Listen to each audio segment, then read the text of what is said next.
Hello student, welcome to my class economics. How are you all? I hope you are studying well.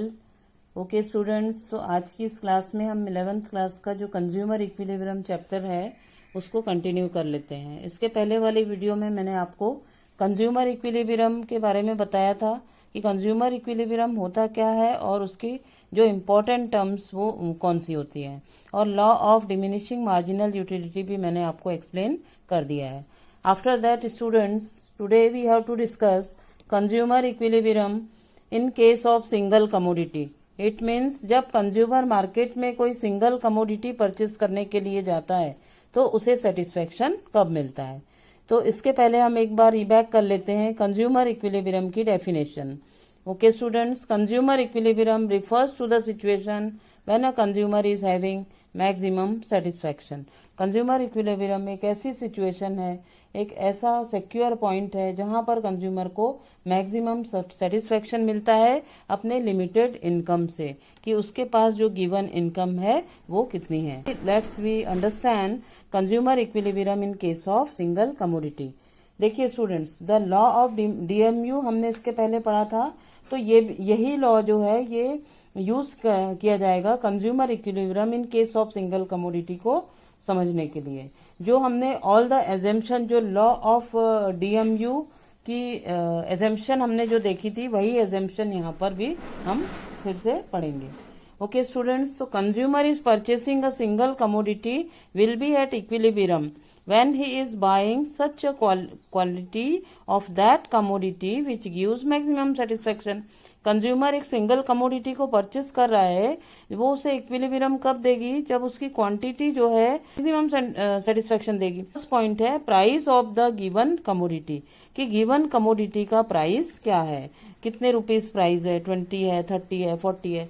Expected utility from each successive unit, जो हर successive unit से, मतलब जो हम consuming कर रहे हैं 1 by 1, उससे जो एक्सपेक्टेड यूटिलिटी है वो कितनी मिल रही है।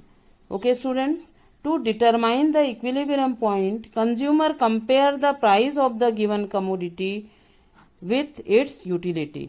अब देखिए, कंज्यूमर जो है वो अपने इक्विलिब्रियम पॉइंट को डिटरमाइन करने के लिए क्या करेगा कि वो जो कमोडिटी परचेस कर रहा है उस कमोडिटी का प्राइस क्या है, प्राइस वो क्या पे कर रहा है, और उससे मिलने वाला जो यूटिलिटी है, उससे मिलने वाला जो सेटिस्फेक्शन है वो कितना है। स्टूडेंट्स, अब इसकी एजम्पशन देख लेते हैं।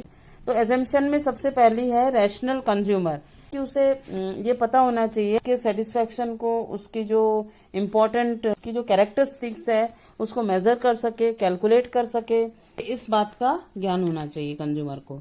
और जो उसकी इनकम है वो कांस्टेंट होना चाहिए, और जो कंजप्शन कर रहा है जो कमोडिटी का वो कंटिन्यूअस होना चाहिए। ओके स्टूडेंट्स, सो हमने अभी देख लिया कि कंज्यूमर इक्विलिब्रियम होता क्या है, और कंज्यूमर इक्विलिब्रियम जब कंज्यूमर इसमें परचेस करने जाता है सिंगल कमोडिटी को, तो उसे इक्विलिब्रियम कब मिलता है, और उसके कौन से 2 फैक्टर्स हैं जो कंज्यूमर की इक्विलिब्रियम को एक्सप्लेन करते हैं। अभी हम जो in the case of one commodity consumer equilibrium की को डिस्कशन कर रहे हैं, तो उसमें हमें सबसे पहले ये देखना पड़ेगा कि इक्विलिब्रियम कंडीशन क्या है। What is equilibrium condition. Marginal utility is equal to price paid for the commodity. Consumer ने जो प्राइस पे किया है और उससे मिलने वाला जो सेटिस्फेक्शन है, जब ये इक्वल हो जाएगा तब इक्विलिब्रियम की कंडीशन जो है वो प्रूव हो जाएगी। तो स्टूडेंट्स, अब शेड्यूल देख लेते हैं कि consumer equilibrium in case of single commodity, consumer को इक्विलिब्रियम कब मिलेगा। मैं जब तक उस चीज को खरीदूंगा जब तक उसका सेटिस्फेक्शन प्राइस के बराबर नहीं आ जाता। उसी तरह से consumer equilibrium in case of single commodity में हमें यही सर्च करना है कि जब तक प्राइस के बराबर मार्जिनल यूटिलिटी नहीं हो जाती, जब तक consumer equilibrium in case of single commodity में नहीं सेटअप होगा। ओके स्टूडेंट्स, तो यूनिट ऑफ एक्स देख लेते हैं कि कंज्यूमर मार्केट में जब एक सिंगल कमोडिटी को परचेस करता है तो उसे मिलने वाली मार्जिनल यूटिलिटी का पॉइंट ऑफ सेटिटी कहाँ पर डिसाइड होता है। Okay students, here price given and marginal utility also given. तो यूनिट ऑफ एक्स जब कंज्यूमर उसके लिए प्राइस 10 देता है तो उससे मार्जिनल यूटिलिटी उसको 20 मिलती है। मान लो कंज्यूमर एक बिस्किट पैकेट मार्केट में परचेस करता है और उसके लिए वो 10 रुपीज पे करता है, तो उससे मिलने वाला सेटिस्फेक्शन उसको 20 मिलता है। तो कंज्यूमर क्या करेगा, सेकेंड बिस्किट पैकेट भी खरीदेगा।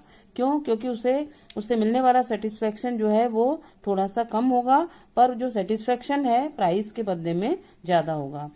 नेक्स्ट स्टूडेंट देख लेते हैं कि जब कंज्यूमर थर्ड यूनिट परचेस करता है तो उसके लिए जब प्राइस 10 रुपीज पे करता है तो मार्जिनल यूटिलिटी उसको जो यूटिल्स मिल रहा है वो कितना मिल रहा है, 10 का मिल रहा है। इसका मतलब ये जो कंडीशन है तो ये कंडीशन थर्ड यूनिट पर कंज्यूमर इक्विलिब्रियम की कंडीशन दिख रही है। ओके स्टूडेंट, नेक्स्ट में हम देखते हैं कि यदि कंज्यूमर फोर्थ यूनिट परचेस करता है और उसके लिए 10 रुपीज प्राइस पे करता है, पर उससे मिलने वाला जो सेटिस्फेक्शन है कंज्यूमर को वो उसे 4 मिलता है। तो कंपेयर जो प्राइस से, अगर if we are comparing here price and marginal utility, तो marginal utility is less than price. So consumer he will not consume 4 unit of x as MU of 4 is less than price paid of x। MU जो है इसकी 4, price क्या है इसका ज्यादा है। Fifth unit consumer purchase करेगा और उसके लिए प्राइस अगर 10 दे रहा है तो उससे मिलने वाला मार्जिनल यूटिलिटी उसे अगर 0 मिल रहा है तो कंज्यूमर इसके बाद परचेस नहीं करेगा, यहाँ भी परचेस नहीं करेगा। ये तो कंडीशन है कि इतना प्राइस पे करने पर मार्जिनल यूटिलिटी कंज्यूमर को इतने मिल रही है। इसके बाद नेक्स्ट में देख लेते हैं यूनिट ऑफ एक्स, जब वो 6th यूनिट पे कंज्यूमर प्राइस 10 रुपीज देगा तो मार्जिनल यूटिलिटी उसकी निगेटिव में चली जाएगी। तो स्टूडेंट्स यहाँ देख लेते हैं कि यहाँ कंज्यूमर को 2016 का मार्जिनल यूटिलिटी मिल रहा है, यूटिल्स मिल रहा है, तो ये MUX जो है वो PX से यहाँ पर ज्यादा है। तो कंज्यूमर क्या करेगा, consumer will increase the consumption. Then इस कंडीशन में कंज्यूमर को इक्विलिब्रियम मिल रहा है क्योंकि यहाँ पर मार्जिनल यूटिलिटी प्राइस के इक्वल है। Consumers equilibrium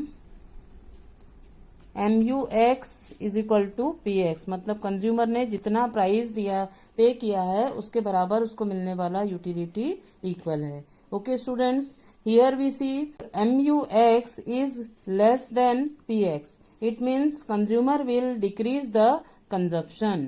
Consumer will decrease the consumption. Decrease the consumption. Consumer जब तक के ही उस कमोडिटी को परचेस करेगा जब तक उसकी MUX is equal to PX नहीं हो जाता। Okay student, it is clear that by this schedule that we see the diagram. Here we draw OX axis and OY axis. Okay students, here we shown that units of commodity X. Units of commodity X 1, 2, 3, 4, 5, 6. 1, 2, 3, 4, 5, 6. And marginal utility is that 20 up to 20. So already we have 4, 8, 12, 16, 20. And in negative -4 and -8. Okay students, तो इस diagram में हमें ये दिखाई दे रहा है कि MUX curve slope downward indicating that the MU falls with successive consumptions of commodity X। यहाँ पर हमें ये दिखाई दे रहा है कि जो MU कर्व है वो क्या है, डाउनवर्ड स्लोपिंग है। MU यहाँ पर क्या है, लगातार फॉल हो रही है सक्सेसिव कंजप्शन के साथ में। तो due to operation of law of DMU, अगर हम बात करें लॉ ऑफ DMU की अगर हम बात करें तो उसमें MU जो है वो हर अगली यूनिट के कंजप्शन पे क्या होती है, डिक्रीज होती है।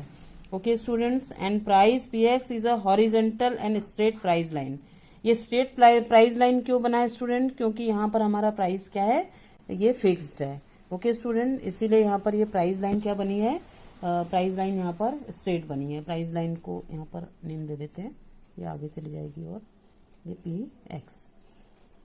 तो horizontal and straight price line as price is fixed at ₹10 per unit. Price यहाँ पर क्या है, फिक्स्ड है। Students, from the given schedule and diagram it is clear that consumer will be at a equilibrium at point E। ये जो point ई है ये consumer equilibrium का है।